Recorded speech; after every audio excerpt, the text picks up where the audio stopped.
বর্তমানে প্রায় সকলেরই একটা না একটা ক্রেডিট কার্ড তো আছেই।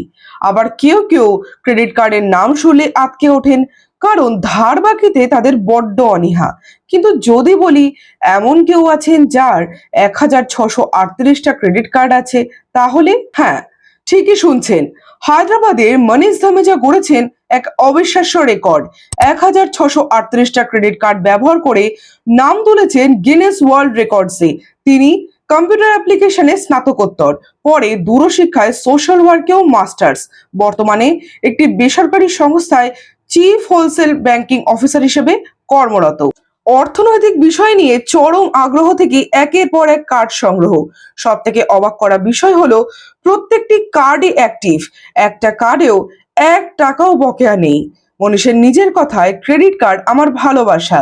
ভাবুন তো, 1638টা কার্ড, প্রত্যেকটি কার্ডের হিসেব নখদর্পণে। আচ্ছা, আপনার কি মনে হয়, এটা কি সত্যিই ভালোবাসা নাকি পাগলামি? কমেন্টে জানান।